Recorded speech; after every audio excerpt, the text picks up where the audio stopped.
true story of my failure in business and what I learned from my failure.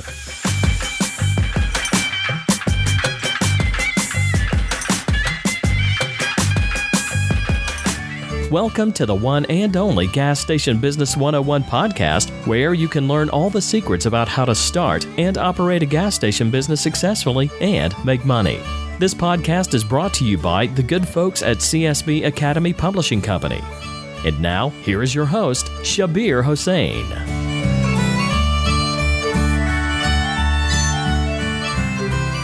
Welcome to Gas Station Business 101 podcast. I am Shabir Hossain. This is episode 33. This is the show where we discuss how to start, run, and grow a gas station business successfully. And I give you the inside look at many real-life case studies so you can follow and be successful in this line of business. But today's episode will be a vastly different one. We will not be talking about success. Instead, I will be talking about failure. You may wonder why I will be talking about failure.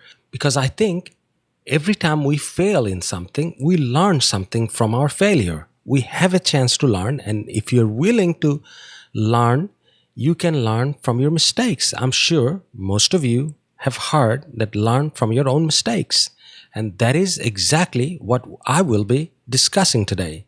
Generally speaking, in life, we all want to hear about success and how others became successful. And we all want to be successful in our own life. Not to mention, hearing about other success motivates us, makes us want to follow the same footsteps so we can get some taste of similar type of success in our own life. We hardly ever want to hear about how someone failed in something, because deep down we all know it is easier to fail than to succeed. In this episode, I want to share some of my biggest failure in business life. This way, you may take a lesson in heart and know what not to do in business. Now, I will share 3 stories. And the very first one, I'm sure if you are a long-time listeners of my podcast, and if you've listened to my very first episode, which is episode 1, I mentioned about my very first business, the first gas station business that I got into in Tampa, Florida. And I believe I shared some of the stories in my book, but I don't think I shared the details in the first episode. But this is how it happened. I was looking for a business as I was going to school in Palm Beach, Florida for my master's. And on my way back to Alabama, I was driving all through the night, so I was stopped at a rest area. And I bought a newspaper, and the newspaper happened to be from Tampa. And as I was reading the newspaper, all of a sudden I decided to look through the classified section to see if I could find a suitable business. Because deep down I was looking to find a reasonably priced gas station business, even though I had no clue about gas station business. But I thought I have seen a couple of my friends that either worked there or one that co-owned one of these businesses, and I figured it should be a good business to get into. Anyhow, long story short, I found an ad and I drove to Tampa. Very next day, looked at the business. It was a listing of a broker. I met the broker. They took me to the store.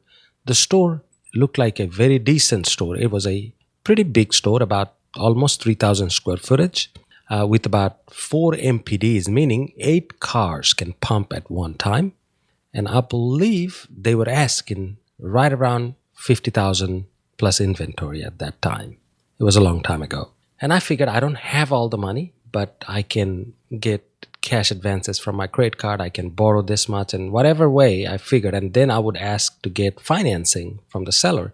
So I met the sellers, and I found out that these 2 individuals that were the sellers, they were pretty seasoned gas station business owners. And what they do is they buy and sell. So they're gas station flippers. Pretty much, I'm sure you've heard about house flippers or home flippers. These were gas station flippers. I didn't know much about them at that point, but the price was right. So I negotiated that price down to $35,000, and they agreed to finance 50% off that price, including the inventory. And I just said yes, and I didn't look much farther because I didn't have much idea. I knew the business was doing about $30,000 worth of business a month, and gas was in a commission basis, meaning the oil company was offering 6 cents a gallon for every gallon sold, regardless if it was regular, plus, or premium. And again, I didn't have anything to compare to, so I figured that that is a decent sum and I should survive on that business. So again, long story short, in about 2 weeks' time, I took over that business. And I didn't even know how to run a cash register at that time. So they trained me for 3 days, and I was able to run cash register after the third day, even though I had some hiccups, but I managed. And the store came with 2 employees at that time. And about 2 weeks later, I'm doing the things I'm supposed to do, meaning I'm going out, buying inventory, I'm organizing stores, I'm resetting different things with whatever knowledge I had. And I was getting a lot of ideas from the vendors that you should do this, you should sell it for this price, whatever and whatnot. And I'm noticing that there was some type of discrepancy when it came to cigarettes. I was buying cigarettes, even though I wasn't selling as much, I was still missing cigarettes, and found out that one of the employees was taking cigarettes home. So when I found that out, I pretty much had to go undercover and set her up in a way where if she steals, I would catch her red-handed. And I did. And I had to fire her on the spot.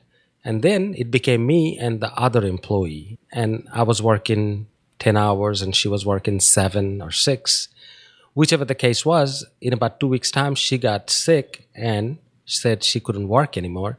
And I said, okay, I will just run the store from day to night, open to close.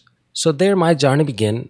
Pretty much the second month, I started running open to close. And about a month from then, the employee that got sick came back and said she's willing to help me for 3-4 hours a day so I could at least go do my deposits and go to the wholesale market, buy my stuff and whatnot.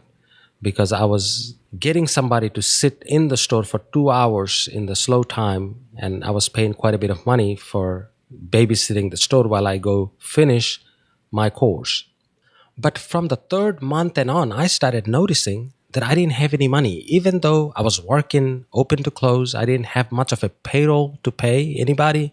I was still running short on cash. I could hardly pay the power bill. And I remember one time the power company came and wanted to turn off the power because I did not pay previous month's bill. And that pretty much hit me that even though I was doing $900 to $1,000 a day business, where is this money going to? Because I know nobody's stealing from me because I'm the only one working. So for the first time, I put my business school hat on and I sat down with all of my invoices, all of my sales data. And at night after I closed, I started analyzing the data. And I realized that I was selling a lot of the items that I was buying at a loss. For example, the most 2 popular brand of beer that I was selling, I was buying it for $12 a case, for example, and I was selling it for $11.50. And similarly, on 2 or 3 top brand cigarettes, top selling cigarettes, I was selling 7 to 15 cents below my cost. So literally, I was giving away product and losing money at the same time. And then I realized that those gas station flippers set me up. What they did is they took over a store that was doing only $400 or $500 a day sales. And to increase the sales, they lowered the price even when below cost. And obviously, the business went up to about $800-900 and sometimes $1,000. And that's when they started advertising to sell the business, hoping they would find somebody like me who has no idea about what the cost should be and how much the selling price should be. So they just showed me the sales, and based on that sales figure, I bought into that business. Once I realized it, I knew that I found the problem. So I was relieved in one way, but I knew I had a huge mountain to climb because I was about to raise some prices. So what I did is I didn't go up on everything the very first day. I started going up very slowly, like first thing I did was I identified those 3 or 4 kind of beer that are top sellers, and I just went up to my cost. That's so I would at least not lose money. So if I was buying it for $12, I went up to $12.05, meaning let's make just 5 pennies on the whole case. And similarly, 5 days later, a week later, I went up on a couple of the brands of cigarettes to little over my cost. And then 2 weeks later, I went up another nickel. And in about a month and a half, I pretty much went to about 10 to 15% profit margin on those items. And at the same time, I started noticing that my candy, my cookies, and everything else were not at 35% or 40%. Back then, that was the norm, or that was the standard profit margin. But those were set at about 23, 24%. So I started raising those gradually, not everything in one day, but still some of the customers did notice. And what I did is I had a invoice handy and I showed it to them that, look, I'm losing money every time I sell this. And this is what the previous owners did. And I was nice about it. I explained to them that this is what has happened and I have lost money and I could hardly pay my power bill. I haven't taken a paycheck in months. And 80% of my customer sympathized with me. And they said, that's fine. We will support you. We will still keep coming to your store because you're being honest. So gradually, in about 6 months' time, my sale did increase to about 39 to 40,000. So that was about a $10,000 increase. At the same token, I increased my profit margin from 17% overall to about 36%. So pretty much doubled the profit margin. So finally, after about 5 months, the store finally became profitable. So yes, it is a failure in my part because I did not know what I was getting into. If I knew, I would have never gotten into that business. But again, I have taken it as a expensive but much needed learning lesson. Because see, that is how I learned every bit of gas station business. Because when I didn't have any employees, I had to sweep the parking lot. I had to clean the bathroom every day. I had to clean, mop, sweep the sales floor, stock the cooler, and set up the store every day. There were days when I slept in that store because I opened the store at 5 a.m. and it was closed at 12 midnight. And the apartment that I took at that time was about 45 minutes away from the store. And see, that was a mistake I made because when I first moved in, only apartment I could find was about 45 minutes away. And I thought, why not? I will take it. I don't mind driving and I will do that. But I didn't know that I will be working open to close. So there were many nights where after I closed, I was too tired to drive 45 minutes and again get up at 4 and come back to the store. So I decided I will just put a couch here and just sleep right here. So I did that for a few months. And after about the 8th month, I was getting tired. And I said, listen, the store is somewhat profitable, so I should list this store for sale, which I did with the same broker that I bought from. And in about a month and a half, they found me a buyer that bought it for a decent price and I made a little bit of money. After selling that business, I was so relieved and at the same time, I was scared. I was thinking if I should get into another gas station business again. So I started looking for a job and eventually I found myself back into gas station business. So my next store, when I started back in Alabama again, I was very successful because I knew exactly how everything works in that business. I had employees, I had a manager, but I knew every little bit of detail and I knew where problems could start and how to solve those problems. So I became successful and I had a very good relationship which I built with 2 different oil companies, especially one. And I started to grow and I started running 5 stores at one point back in right around 2000, year 2000. And that's when my second failure came. And this second one wasn't a good one. It came like a freight train and pretty much knocked me down. But okay, this is how it happened. Back in 2000, as I said, I had few stores and I was happy. I was doing well. I was content. But you know how people are. When they're successful, they're happy. They still want to grow because we don't know when to say No. And similarly, I didn't. So one of these local oil company, the jobber, called me one day and asked me to go and have lunch with them. I went.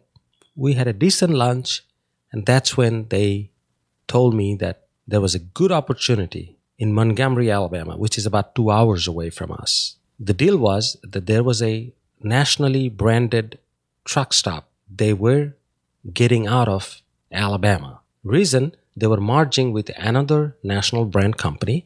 And anytime two nationally branded company merge, Federal Trade Commission, FTC, steps in, and because of monopoly in business, they decide what territory they should be able to do business and where they shouldn't. So free market economy works the best. And in their conclusion, they said this company needs to get out of Alabama, meaning they have to sell all of their stores and go away from Alabama. So they were selling their stores, and they had two very decent stores for sale at a very good discounted price. So when I looked at those numbers, I was pretty much sold on the idea that, hey, these are great businesses and we should look very closely into this business. Out of the two stores, one was a truck stop right at the exit of an interstate. The other one was a gas station, not a truck stop. And even though, as I said at first, I was not really happy going 200 miles away to buy business, but when I saw the sales volume, it just blew my mind. If I remember correctly, the truck stop was selling around 350,000 gallons of diesel fuel every month and about 100,000 gallons of fuel, just regular gasoline. They also showed good numbers for the merchandise sales. And I did a quick calculation, and it showed even if we pay what they're asking, and after paying all the expenses, including rent, payroll, and all the utility bills, we should still make about $35,000 a month after paying everybody. And that was just from that truck stop alone. Well, to be fair, the second store was a marginal one. It wasn't losing any money, but it wasn't making much either. My first thought was, if I can implement some of the marketing and merchandising strategies that I've mastered in the last few years, I should raise that business up and have that second business making money as well. I knew I wouldn't be able to manage all these stores just with a manager in each location. I needed to partner up with someone. So I found my childhood friend who at the time was working for a national chain of gas stations. And I offered him to join me. And after a couple of trips, he looked at all the numbers and he knew quite a bit of this business since he's been managing a national chain for a while. He too was sold on the idea, and he knew that these are money-making stores. So he quit his job and he joined forces with me. And once we decided we will buy those stores, we met the sellers and we negotiated along with the jobbers. And we settled up on a price, and on one fine morning, we took over both of the stores. But once we took over the operation, I started noticing 60% of the truckers that were bringing in credit card, these commercial fleet cards. Commercial truck drivers do not carry regular Visa MasterCards. When they buy fuel, they're buying it on behalf of the company. So they use something called a fleet card. But these fleet cards were not national fleet cards or issued by national companies. These are what they call store fleet cards, meaning they were issued by the company that previously owned this truck stop.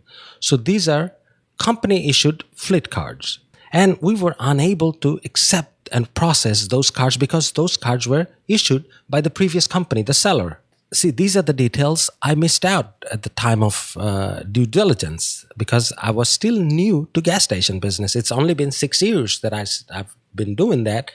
But as soon as I realized that, hey, I needed to address this, I reached out to the sellers and I told them the issues that I was having.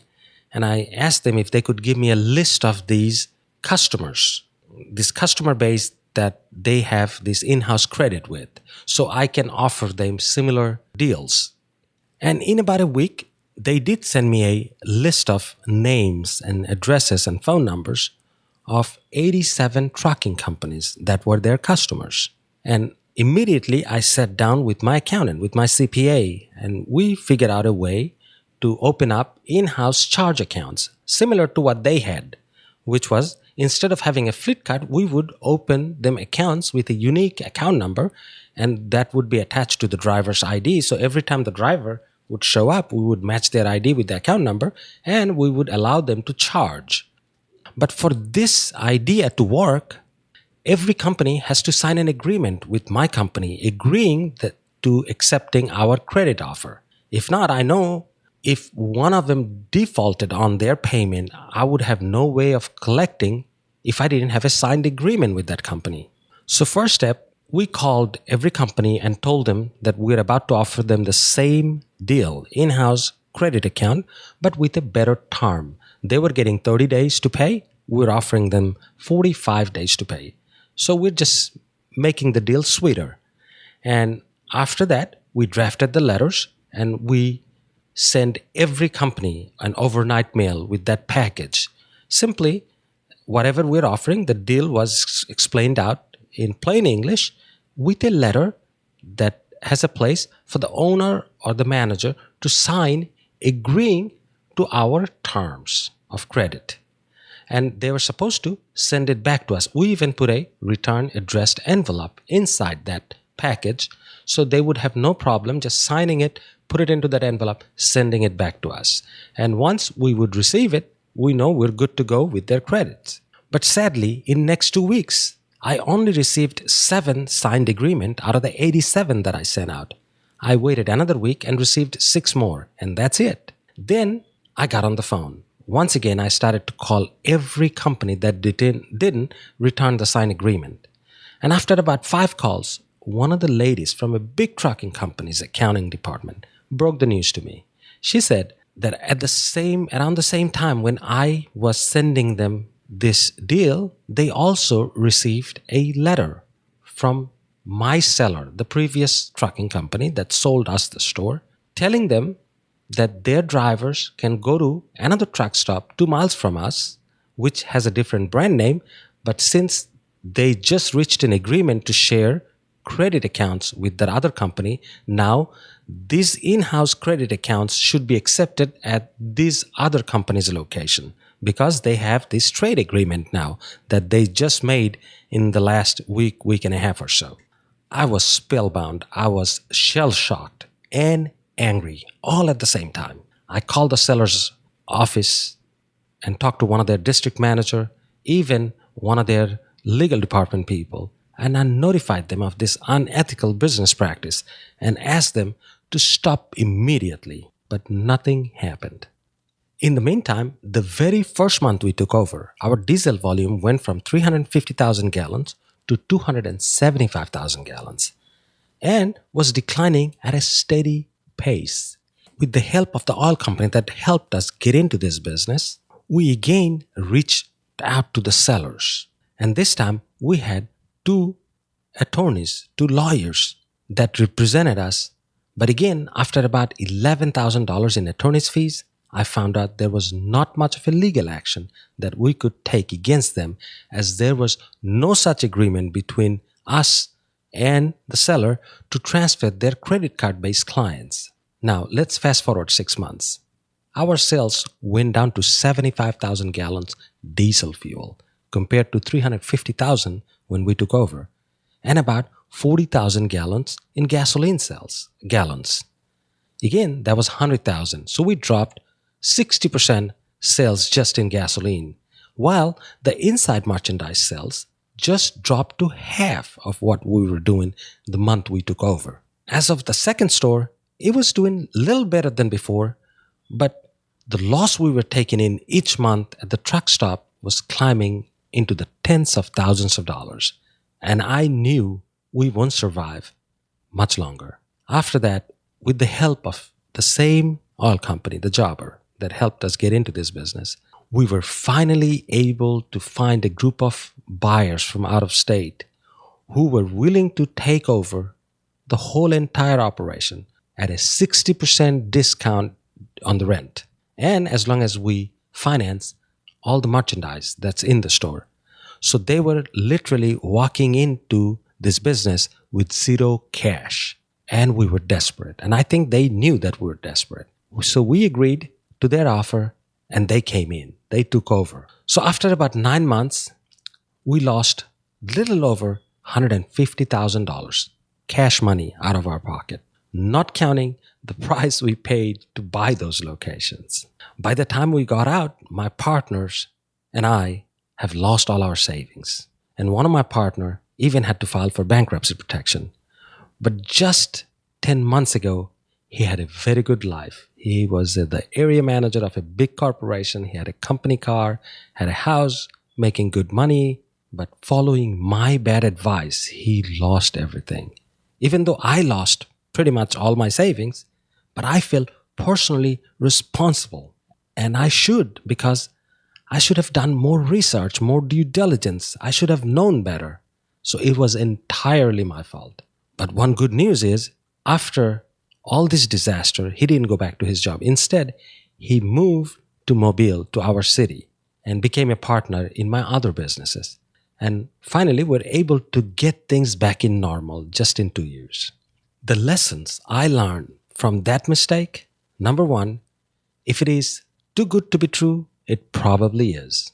Number two, when negotiating, look at each deal from every different angles possible. Number three, always think, what is the worst thing that can happen? And if that worst thing happens, what will you do? What is your backup plan? These are the three things I've learned, and I've taken it to my heart. Now, the third and the final lesson came another 6 years later. It was 2006 when I started thinking about diversifying my business, and I started looking into other businesses, not just gas station or convenience stores. I started looking into dry cleaners, coin laundromats, fast food restaurants. I even looked at a fresh fruit and vegetable market.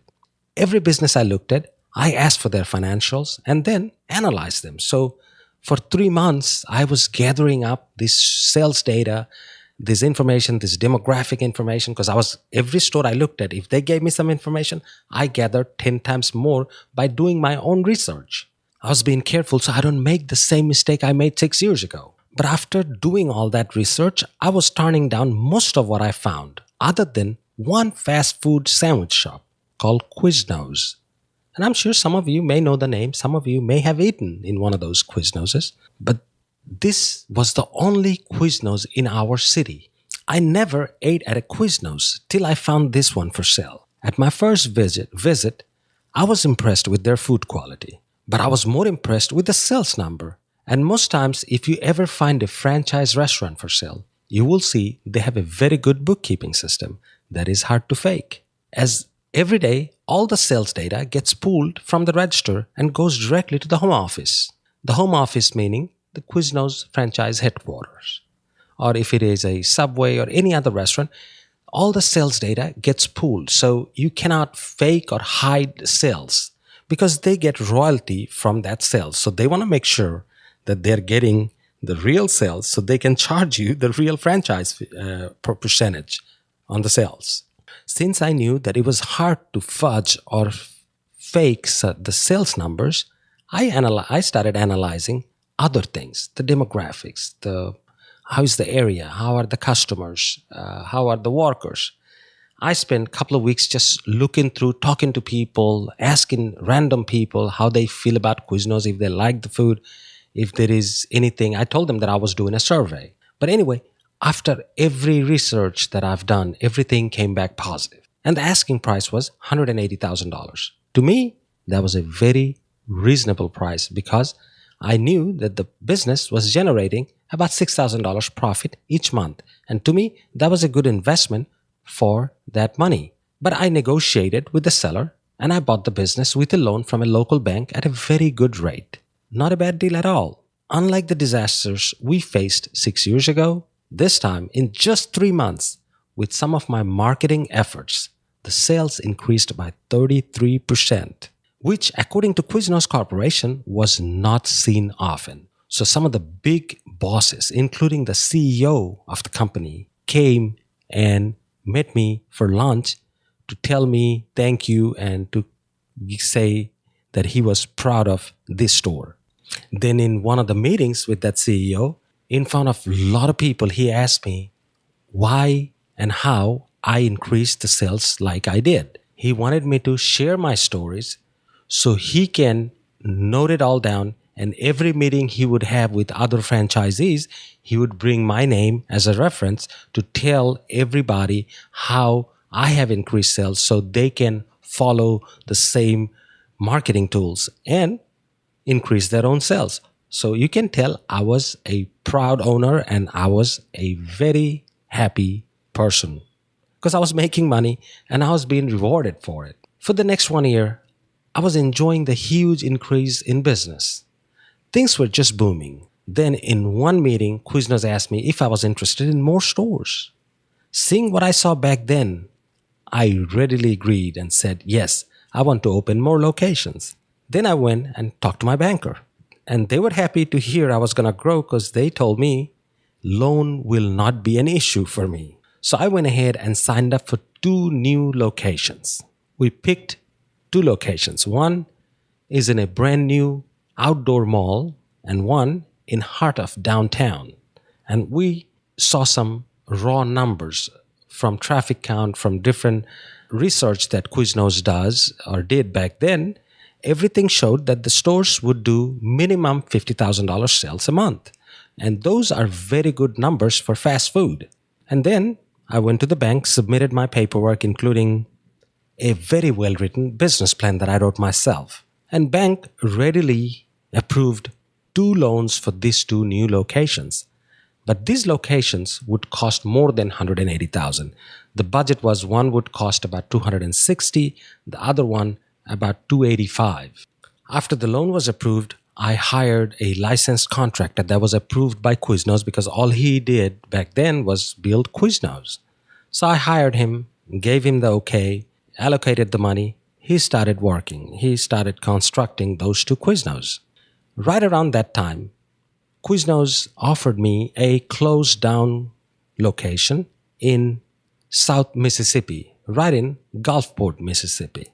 And it was closed due to Hurricane Katrina. You know, Katrina devastated South Mississippi and parts of Alabama, even a lot of damages to coastal Louisiana. So I knew that a lot of businesses had closed down after Katrina, and some of them never opened back up. And in this case, the owner got ill because he was quite old, and after Katrina, somehow he got sick, and I knew about that because I knew the person. I've seen him in meetings before.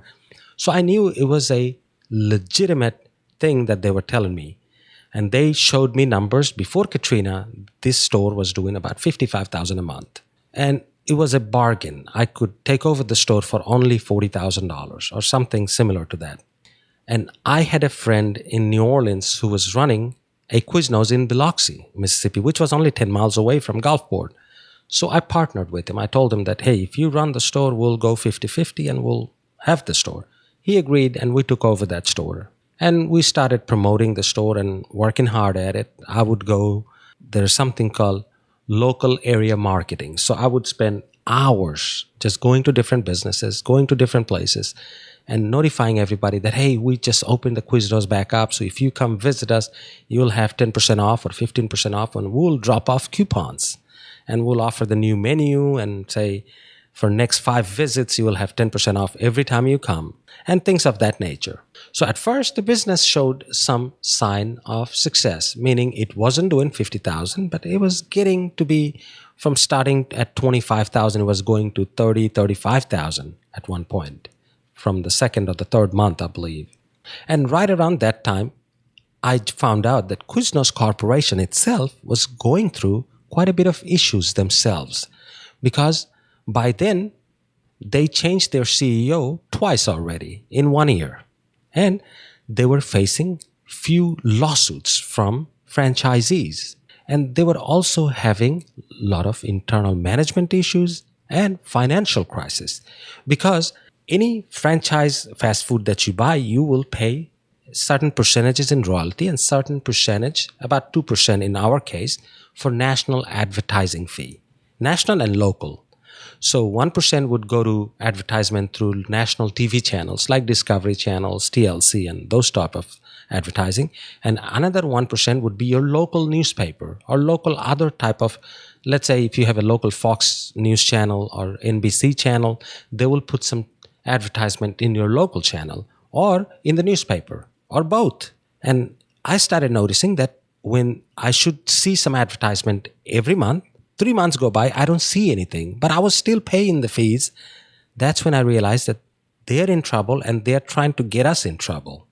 But by then, I was too heavily invested with them and I was busy at the same time. So in about 4 months' time, I realized one thing about the Mississippi store, that it was a mistake. And the reason it was a mistake, because after the Hurricane Katrina, the store was closed. And after we reopened, we did not realize the whole demographics have changed. So it was a pre-Katrina situation and a post-Katrina situation. In post-Katrina, people moved away from the coast. They moved more inland. So the road that and the shopping center that our store was in was one of the busiest one before Katrina. After Katrina, it pretty much was empty because people moved more inland, and a lot of those people never came back towards the coast. So our sales, even though the second month we saw an increase, it started dropping down again and went to about $18,000 to $24,000 sales each month. So after the 6th month, me and my partner sat down and we realized we're losing money every month. He was putting good money and I was putting good money so we can run the store hoping things will turn around. So once again, we decided we need to move on. So we sat down with the landlord of that shopping center, explained him the situation, made him a deal that, hey, we will pay you a certain amount of dollar if you let us off the hook from the lease. And after some serious negotiation, he agreed and we paid the fee. We closed the door, we moved everything out of the store, put it in a storage, and we closed that chapter. But right when I was closing that chapter, there were more bad news waiting for me at home. Remember, I was building the 2 stores? The first hiccup was the store I was building at that outdoor mall was almost 60% done with construction. And this mall's layout was that there would be some big brand stores, and in front of it was a retail strip chain shops where we would have our Quiznos. And the way I picked my location was right in front of Circuit City. If you recall, the biggest electronic retailer in this country was Circuit City. And they were opening a brand new store right in front of my store. And they were finished with their construction. They merchandised the store and they even opened the store. And I was about 60% done. So I was about a month out from opening. And the news came one morning at the local newspaper that Circuit City had filed for bankruptcy. So I rushed over there and I started noticing that the Circuit City was closed. Come to find out, yes, they did file for bankruptcy and they closed all of their locations. So to make the matter worse, the only reason I picked that location was because I was facing Circuit City. Now that they are closed, I was in a part of the mall where you have to drive about 3-4 minutes inside that mall to get to us. But since Circuit City is closed, nobody would see me. Even if I open all day long, nobody would see me because there is nothing else for people to come to. So I stopped the construction right in the middle, went back to my landlord, told him the situation. And this was a big company out of Dallas. And after some back and forth, they finally said, okay, we will let you move to the front of the mall where we are putting a couple of big name retailers so you can have a space there. But by then I already spent $70,000 constructing that other location. And I asked them to help me with that. They said they couldn't help me with that. Only thing they would do is give me a few months break in the rent. So with a heavy heart, I said, okay, we'll just move. And even though I knew bank wouldn't give me any more money, I paid it out of my pocket. We moved to a new location, started construction from zero once again. And since they told me there were other big name retailers that are coming near me, I kept asking them, why do I not see them working and building different things, stores? Why am I the only one building a store here? and they keep telling me they're coming. They telling me names that I wouldn't name right now, but they were giving me different brand names of stores.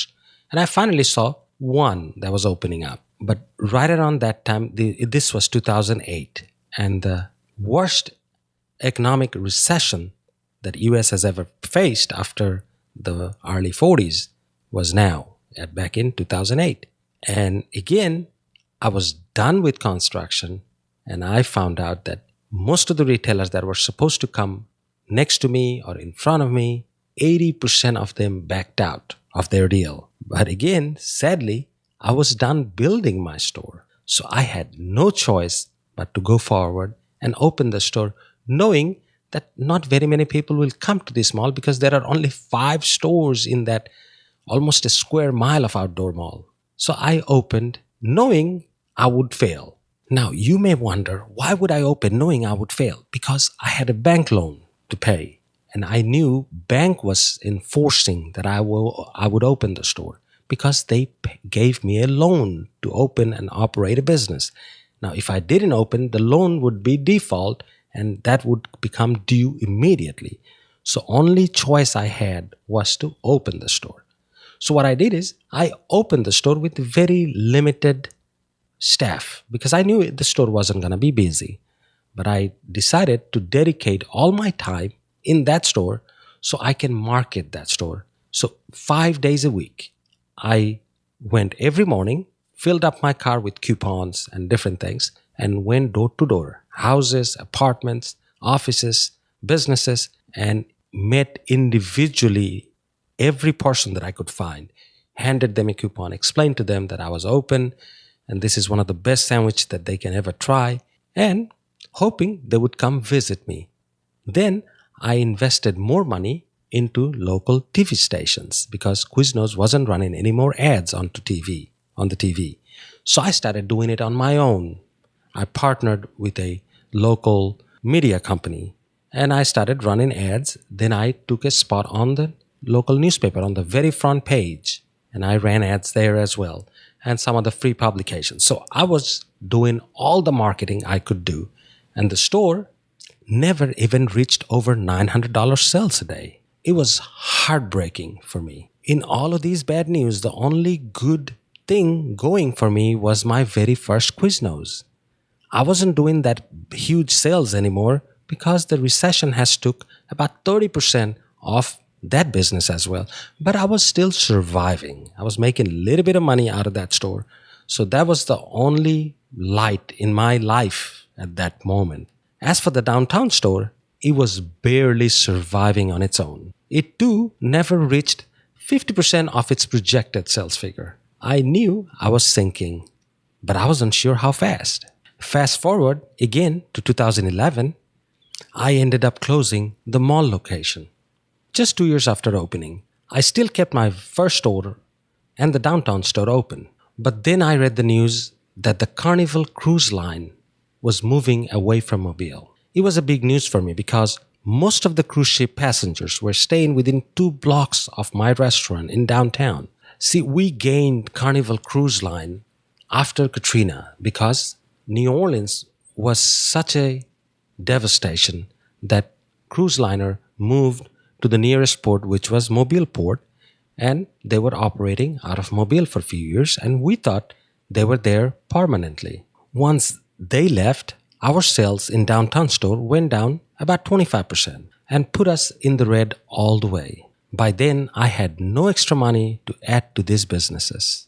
So I closed that store as well. Another 6 months later, my wife, who was operating our first Quiznos, started to tell me that our sales were declining steadily due to especially no advertisement from Quiznos Corporation. And at one point, it too went below the break-even point. And even though it was our baby, so I borrowed funds to just keep that store alive because my hope was this will pass. This slowdown, this economic disaster will pass and we will come back and do well. But in last 6 months, I noticed there were 2 more fast foods that came within a block of our store. There were different types of fast food, but they were within the block of our store. And that took quite a bit of chunk out of our store. So finally, again, with a heavy heart, I had no other choice other than to close the last one as well. Looking back, I wished I never looked to diversify my business and should have just stayed with what I know, which is gas station. But it is always live and learn. I lost everything I ever worked for, but we're building it all back slowly again. My theory is, and always will be, to look forward and never look backward. One word of advice: stick with what you know. Don't jump into every shiny object you come across. Now, enough sad stories for one day, I think. Hope I didn't make you too scared about getting into your own business. My goal for sharing these stories with you is not to create fear in your mind, but to create caution so you can look and examine everything twice, maybe 3 times before signing on any dotted line. Now you may ask, what are the lessons that I learned from this third mistake? Number 1, don't try to duplicate success too fast.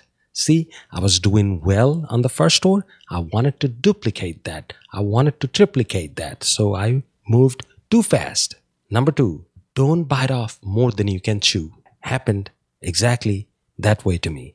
I was taking on too many businesses and it was more than what I can handle. Number 3, during economic slowdown, go to survival mode and not in expansion mode. When the economy is not growing and slowing down, you need to hunker down. You need to stay put and not think about growing and think about surviving instead. How you can survive. And always save money.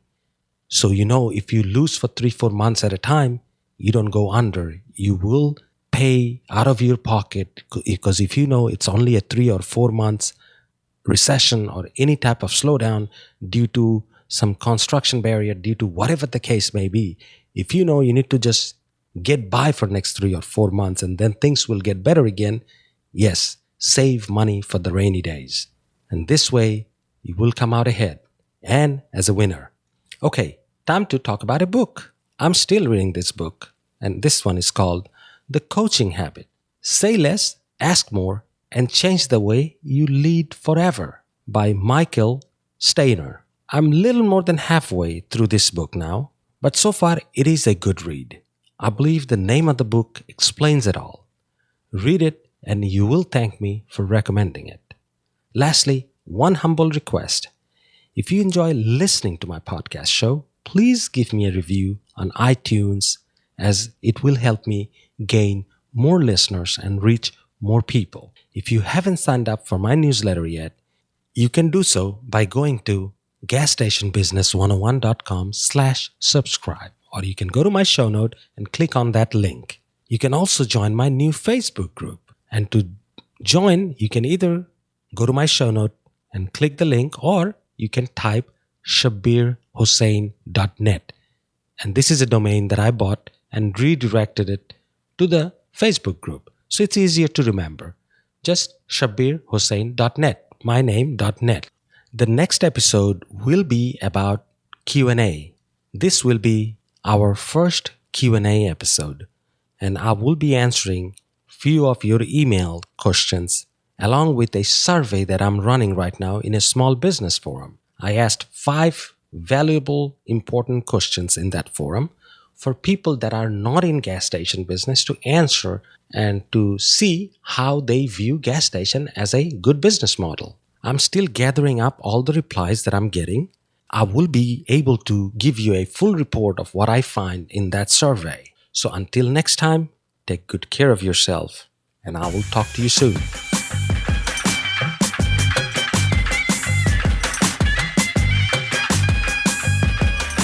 This has been the one and only Gas Station Business 101 podcast with your host, Shabir Hossain. This podcast was brought to you by CSB Academy Publishing Company. Be sure to join us next time as we share with you the secrets about how to start and operate a gas station business successfully and make money.